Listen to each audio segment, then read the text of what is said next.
Officials in Mexico say they have deported nearly 100 Central American migrants just one day after they attempted to storm the U.S.-Mexico border. Hundreds of people were peacefully protesting near the U.S. border in Tijuana when a smaller group broke off and charged towards the border fence. Tensions quickly rose and Border Patrol agents fired tear gas into Mexico and shut down traffic in both directions at the San Isidro port of entry. President Donald Trump used the situation to call on Congress to provide funding for the construction of the border wall. The migrants are a part of a larger caravan that pushed toward the U.S. in hopes of seeking asylum.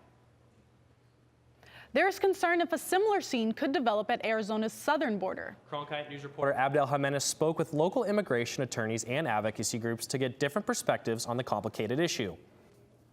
There's still some confusion as to what exactly is needed to ask for and obtain asylum right now in the United States. We wanted to tackle that issue while also speaking with those who provide help to these migrants and those who do not want them coming into the United States.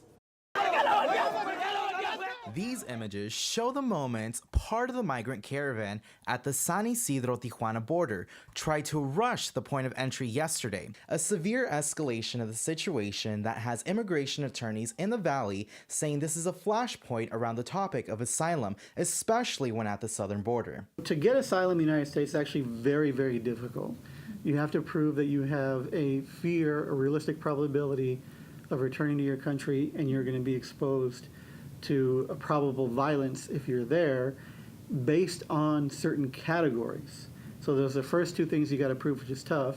With the recent wave of the migrant caravan arriving at the border, pro-immigration groups working there are banding together providing legal services to those confused with an often daunting process. Lawyers all over the United States who are coming not every week, but with some frequency to Nogales, and they're spending a week here and providing information to migrants and providing the legal support that they can within the limited time frame.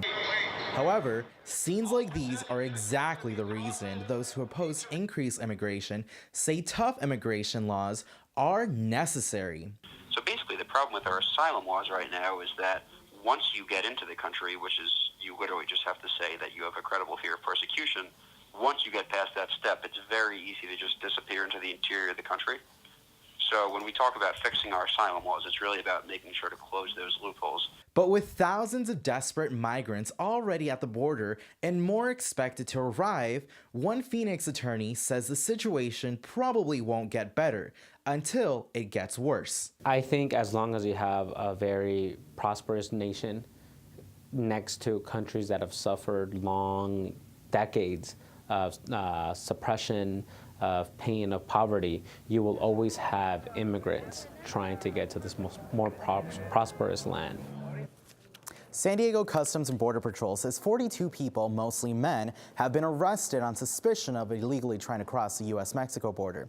Meanwhile, the Mexican Interior Ministry announced it would deport about 500 of those migrants, accusing them of violence. In the broadcast center, Abdel Jimenez, Cronkite News.